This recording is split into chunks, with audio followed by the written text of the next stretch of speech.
Fala pessoal, tudo bem? Voltando aqui para nossas aulas, né? E aqui, gente, muito do que a gente vai falar aqui nessa nossa última aula de Poder Judiciário, dessa parte de teoria, né? Tem a ver com muita leitura, tá? O 96, 97, 98, 99 e o 100, tá bom? São alguns artigozinhos aí que a leitura deles já basta e a gente vai dar uma pincelada aqui, né? O 96, tá? Que é pura memorização decoreba, gente. Compete aos tribunais, né? Isso aqui, quando ele fala compete aos tribunais, entenda todos os tribunais daquele organograma que nós vimos lá no artigo 92, tá bom? Então, todos os tribunais vão fazer o quê?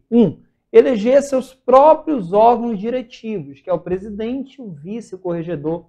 É os próprios tribunais que elaboram os seus, o quê? Regimentos, com observância das garantias, das normas de processo, das garantias processuais das partes, dispondo sobre a competência e o funcionamento dos respectivos órgãos jurisdicionais e administrativos. São os próprios tribunais que vão organizar suas secretarias e serviços auxiliares e os juízos que lhes foram vinculados, velando pelo exercício da atividade correicional respectiva. Atividade correicional é a corregedoria, tá? Corregedoria. Todos os tribunais vão velar, vão, né, deixar que a corregedoria atue de forma tranquila. Prover, os próprios tribunais, esse verbo prover, eu sempre falo isso, tá? É ocupar. Então, os próprios tribunais vão ocupar, na forma prevista nessa Constituição, os cargos de juízes de carreira. Tá? Fábio, qual é a forma prevista para um juiz ocupar o cargo? Concurso, né, gente? Concurso público. Nós vimos lá no artigo 93, inciso 1, como é que deve ser um concurso para juiz. Né? Você viu comigo lá no artigo 93, inciso 1 da Constituição. Propor a criação de novas varas judiciárias. Prover você viu que é ocupar por concurso público de provas e títulos, obedecido 169, parágrafo único, os cargos necessários à administração da justiça. Ou seja, os servidores públicos dos tribunais é o próprio tribunal que vai prover, né, através de concurso, salvo os cargos de confiança. Conceder licença, férias e outros afastamentos a seus membros e juízes e servidores. Tá? Então, o inciso 1 cabe a todos os tribunais. Todos os tribunais. Agora, o inciso 2, que é a confusão que vem na prova. Não confunda o inciso 1 do 96 com o inciso 2. O inciso 2 são competências dos tribunais, tá? São competências dos tribunais para propor ao Poder Legislativo projetos de lei. Isso que está aqui no inciso 2, tá? Só o Poder Legislativo pode aprovar, mas quem vai fazer o projeto de lei são os tribunais. No caso, o Supremo, os tribunais superiores e os tribunais de justiça. Tá? E aí nós temos, quem vai fazer isso aqui é o Poder Legislativo, mas a iniciativa vai ser dos tribunais. Alteração do número de membros dos tribunais inferiores, criação e extinção de cargos, a remuneração de seus serviços auxiliares e dos juízos de que lhes forem vinculados, bem como a fixação do subsídio de seus membros e dos juízes, inclusive dos tribunais superiores, onde houver, a criação ou a extinção dos tribunais inferiores, e alteração da organização e da divisão judiciárias. Beleza? Gente, isso aqui não pode confundir com o que está aqui, tá? Pelo amor de Deus, isso aqui são casos do Poder Legislativo, mas que são encaminhados pelos órgãos aqui, pelos tribunais que a gente acabou de ver no inciso 2. E agora, no inciso 3, aos tribunais de justiça compete julgar os juízes estaduais do Distrito Federal e territórios, bem como os membros do Ministério Público, nos crimes comuns e de responsabilidade, ressalvada a competência da Justiça Eleitoral. Ou seja, os juízes estaduais, eles têm o chamado foro privilegiado. Tá? Foro privilegiado onde? No Tribunal de Justiça. No Tribunal de Justiça. Então, eles vão ter no Tribunal de Justiça, se eles cometerem crimes, comuns ou até mesmo crimes de responsabilidade. Tá? Crimes comuns ou de responsabilidade. Galera, 96 vai por mim, tá? Vai por mim é importante e você não pode confundir. Esse inciso 3 aqui, geralmente ele cai dizendo que é competência de um desses dois incisos acima, né? Não, pode ver que ele está separado, tá bom? Então tome muito cuidado com isso. Muito bem, temos agora no 97 a chamada cláusula de reserva da reserva de plenário. O que vem ser essa cláusula da reserva de plenário? Diz o seguinte, um tribunal, para ele declarar a inconstitucionalidade, para ele declarar a inconstitucionalidade de lei ou ato normativo, o tribunal ele precisa de votação de maioria absoluta, que é metade dos números desse tribunal mais um. Metade mais um. Tá?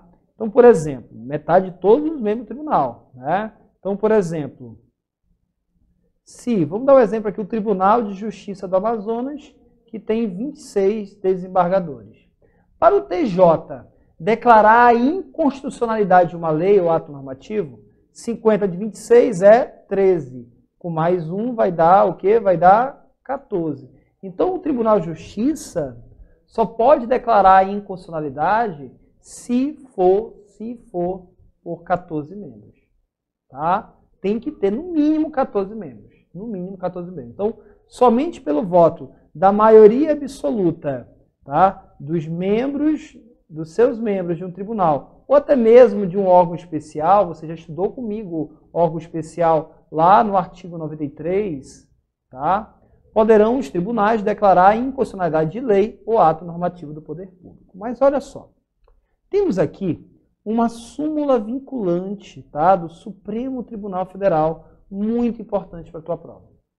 Viola a cláusula da reserva de plenário a decisão de órgão fracionário de tribunal que, embora não declare a inconstitucionalidade de lei ou ato normativo do poder público, afasta sua incidência no todo ou em parte. Vou dar um exemplo aqui. Lá no Tribunal de Justiça do Amazonas, tem o plenário são todos os membros do TJ, ou seja, os 26, mas lá no TJ também tem as câmaras reunidas, que só trabalham nas câmaras reunidas 24 desembargadores, tá? 2 vão estar fora, que é o presidente e o corregedor. E temos também lá no Tribunal de Justiça as câmaras isoladas. As câmaras isoladas. Então, esses dois órgãos aqui, tá? Esses dois órgãos aqui, tanto as câmaras reunidas como as isoladas, não podem declarar a inconstitucionalidade de lei ou ato normativo. Não pode declarar a inconstitucionalidade de lei ou ato normativo. Tá? Nem mesmo afastar a incidência de uma lei ou ato normativo. Isso compete apenas ao plenário.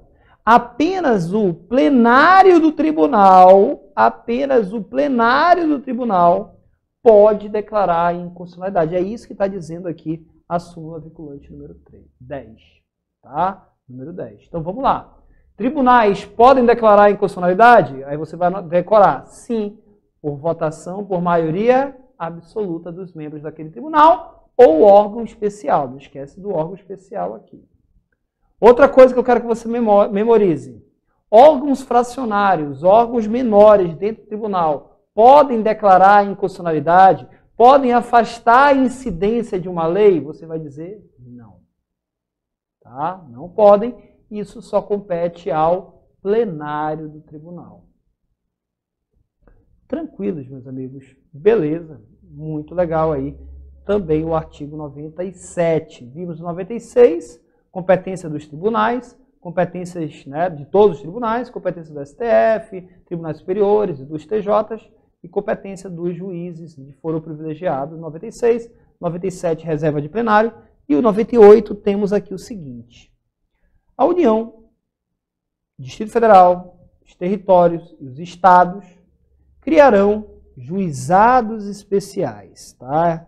Então, a própria Constituição determina que sejam criados juizados especiais, providos por juízes togados, que são juízes concursados, ou um juizado especial por juiz togado e leigo. Um juiz leigo é uma pessoa sem concurso, né? Sem concurso. Tá? Uma pessoa sem concurso é uma pessoa que ela vai trabalhar apenas com conciliação. Apenas com conciliação. Competentes para a conciliação, julgamento e execução de causas cíveis de menor complexidade e infrações penais de menor potencial ofensivo. Tá? Mediante procedimentos oral e sumaríssimo permitidos, nas hipóteses previstas em lei, a transação e julgamento de recursos por turma de juízes de primeiro grau. Fábio, quanto é que é a causa para juizados cíveis? Quanto é o crime que vai para os juizados criminais? Galera, não está na Constituição escrito isso, então não nos interessa. Tá? Se no teu concurso vier cobrando juizado especial, aí sim eu aconselho você olhar a Lei 9.099. Tá? Então, a lei que regulamenta isso aqui é a Lei 9.099, né? A nossa famosa lei do juizado especial, a famosa lei do juizado especial, 9.099, do ano de, também aqui do ano de 95, né? 9.099 de 95. Tá bom? Mas para o direito constitucional não podem cobrar isso, porque não está na Constituição. Tá bom? Temos agora a Justiça de Paz. A Justiça de Paz, que é uma pessoa, existem, né, os juízes de paz. Juízes de paz, para ser juiz de paz, o cara tem que fazer eleição e ele tem que ter mais de 21 anos de idade. Ele tem que ser eleito, tá? O juiz de paz, ele é eleito. E uma das principais funções dos juízes de paz é fazer casamentos e conciliações. E fazer acordos. Então, justiça de paz remunerada, destaca isso aí, composta de cidadãos eleitos pelo voto direto, secreto, universal, com mandato de, decora tudo isso, de 4 anos e competência para, na forma da lei, celebrar casamentos e verificar de ofício ou em face da impugnação apresentada o processo de habilitação e exercer atribuições conciliatórias, sem caráter jurisdicional, ou seja, um juiz não pode exercer caráter jurídico, um juiz de paz não pode julgar nada, ele não julga nada, juiz de paz não julga nada, isso só fica com o juiz togado. Julgamentos mesmo, né, de casos, só fica com o juiz de direito. O juiz de paz, ele só faz casamentos e acordos, tá bom? E outras atribuições que a lei vier trazendo para o juiz de paz. Lei federal disporá sobre a criação de juizados especiais no âmbito federal. Nós temos, tá, no âmbito federal, tá, os chamados juizados de paz, na lei federal, juizados de paz especiais federais, isso você encontra na lei 10.259 no âmbito federal, lei 10.259 de 2001, tá? Então, a lei dos juizados estaduais, tá? Juizados especiais na forma estadual, 9.099 de 95, na Justiça Federal é a 10.259 de 2001. As custas e emolumentos serão destinados exclusivamente ao custeio dos serviços afetos às atividades específicas da Justiça. Beleza, meus amigos. Então, já vimos aí 96, 97, 98 e agora temos o 99. O 99, ele fala da chamada autonomia do Poder Judiciário. Autonomia do Poder Judiciário. Então, o Poder Judiciário, ele é autônomo, tá, em relação ao Poder Executivo, ele é autônomo em relação ao Poder Legislativo, tá? Mas cuidado, Poder Judiciário assegurado autonomia. Eu já vi questões que eles trocam a palavra autonomia e colocam que é assegurada independência. Vai estar errado, tá? O Poder Judiciário não é independente, principalmente nessa parte financeira, tá bom? Vai estar errado, tome cuidado. Os tribunais, né, eles vão elaborar sua proposta orçamentária dentro dos limites estipulados conjuntamente com os demais poderes na Lei de Diretrizes Orçamentárias. E vão encaminhar essa proposta, né? Então, o encaminhamento das propostas, ouvindo os outros tribunais interessados, compete à União, né, o presidente do STF, os tribunais superiores, com aprovação dos respectivos tribunais, e no âmbito dos estados e Distrito Federal, aos presidentes do Tribunal de Justiça, com aprovação do respectivo tribunal. Então, esses caras aqui vão elaborar suas propostas e vão encaminhar para o Poder Executivo. Tá? O Poder Executivo vai consolidar essa proposta e vai mandar a proposta de todo mundo para o Legislativo aprovar. Aí vem o parágrafo 3º. Então, funciona dessa forma, né? O Poder Judiciário vai elaborar a sua proposta, vai mandar para o Poder o quê? Executivo. O Executivo vai pegar a proposta do Judiciário, juntar com a sua e vai mandar para o Poder Legislativo. Lembrando, galera, que o Executivo, a regra é essa. Quando o Executivo, o Poder Executivo, recebe a proposta do Poder Judiciário, o Executivo ele não pode mudar nada dessa proposta. Essa é a regra. Então, o Executivo ele não altera a proposta recebida pelo Poder Judiciário. Se o Poder Executivo fizer isso, ele vai estar violando a autonomia do Poder Judiciário. Então, quando o Poder Judiciário manda a sua proposta para o governador, vou até colocar aqui, né? Vamos dar aqui, se é Tribunal de Justiça, por exemplo, Tribunal de Justiça vai mandar a sua proposta para o governador, certo?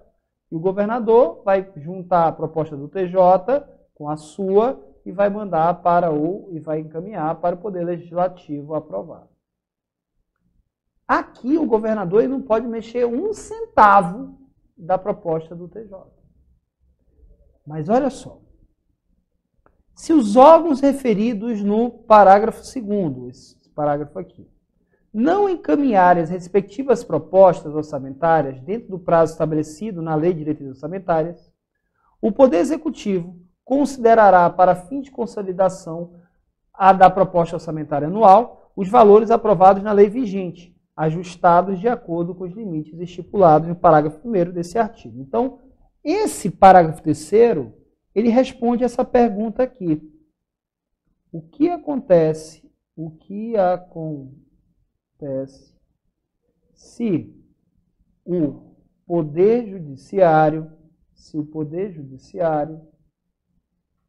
não encaminhar, pode colocar a tela toda, não encaminhar a sua proposta orçamentária. Então vamos lá, o Poder Judiciário não encaminhou a sua proposta orçamentária. Nesse caso, o Poder Executivo vai considerar a proposta do ano que foi apresentada no ano passado, no ano, né, que está valendo no atual. Então, o Poder Executivo, nesse caso, pô, Judiciário, tu não mandou tua proposta, eu vou mandar a tua proposta que você enviou no ano passado e que está valendo nesse ano. Lógico, nesse caso agora, do Poder Judiciário não encaminhar a sua proposta orçamentária, nesse caso aqui, o Poder Executivo vai poder fazer, né, ele vai poder ajustar, né, a proposta, porque o Judiciário não apresentou. Tá? Parágrafo 4º. Se as propostas orçamentárias de que trata esse artigo forem encaminhadas em desacordo com os limites estipulados na forma do parágrafo 1º, o Poder Executivo procederá os ajustes necessários. Então, olha só, a segunda caveirinha aqui é o que acontece se o Poder Judiciário não respeitar os limites estabelecidos por lei. Aí o parágrafo 4º responde. Nesse caso aqui, o poder executivo vai poder fazer os ajustes. Se o judiciário extrapolou os seus valores de gastos na sua proposta orçamentária, o governador, ei, judiciário, você mandou a tua proposta, mas, você ultrapassou o teu limite. Eu vou cortar aqui. Pode.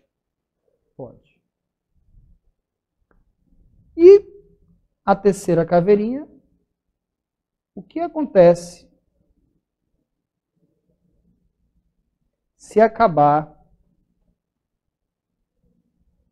o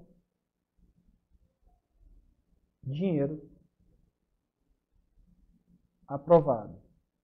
Então, foi aprovado o dinheiro do tribunal, mas acabou. O ano não terminou, mas o dinheiro sim.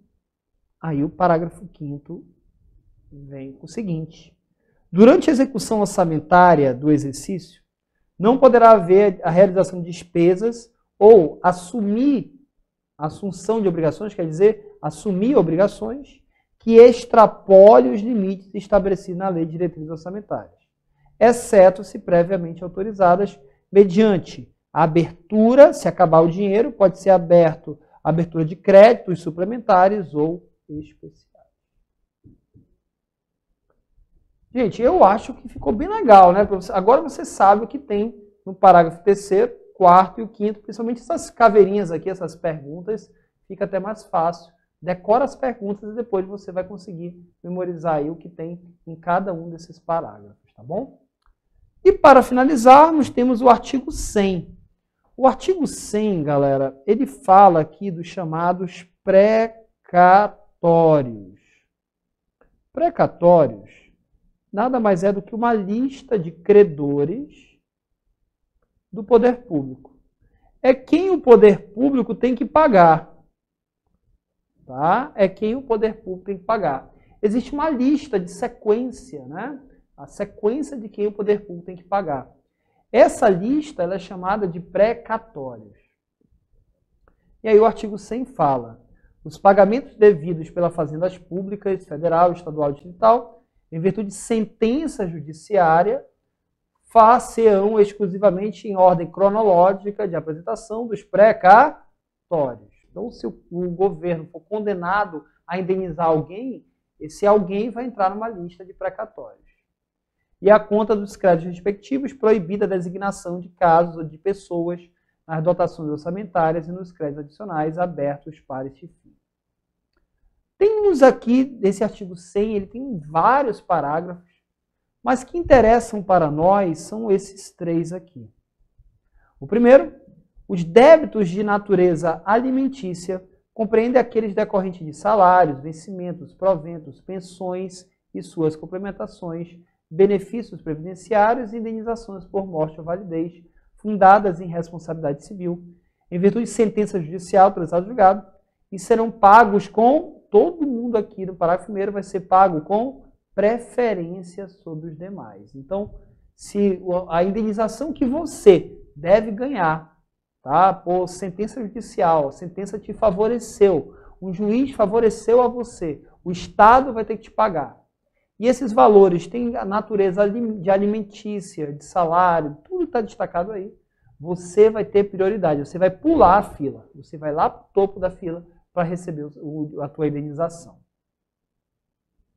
Os débitos de natureza alimentícia, cujos titulares originários ou por sucessão hereditária tenham 60 anos de idade, ou sejam portadores de doença grave, ou pessoas com deficiência, assim definidos na forma da lei, serão pagos com preferência sobre os demais débitos até o valor equivalente ao triplo fixado em lei para o disposto no parágrafo 3º desse artigo, admitindo o fracionamento dessa finalidade, sendo que o restante será pago em ordem cronológica de apresentação do precatório. Então, quem é idoso e tem 60 anos de idade para cima e deficiente, eles vão ter preferência. A lei fala preferência. Veja que aqui em cima, né, aqui quando envolve natureza alimentícia, também vão ter preferência e aí vão ser pagos em ordem cronológica. bom? Então, deficiente e portador de deficiência que estão em lista de precatórios, eles, tá, pulam a fila, tá? Esses dois casos aqui são casos de pular a fila de precatórios, tá? Pular a fila de precatórios. E o parágrafo 7º, o presidente do tribunal, isso aqui para qualquer tribunal, né? Competente que por ato comissivo ou omissivo retardar, tentar frustrar a liquidação regular de precatórios, incorrerá em crime de responsabilidade e responderá também perante o Conselho Nacional de Justiça. Então, qualquer presidente de tribunal que tentar atrapalhar o pagamento de precatórios vai responder por crime de responsabilidade. E ainda pode ser afastado pelo Conselho Nacional de Justiça. O parágrafo 7º aqui, galera, despenca em provas, hein? Despenca em provas. Beleza, meus amigos. Gente, finalizamos aqui a parte teórica de poder judiciário. Estou muito feliz com o nosso curso. Nossa, né? Eu fico olhando aqui a quantidade de aulas aqui. Nossa, falamos de...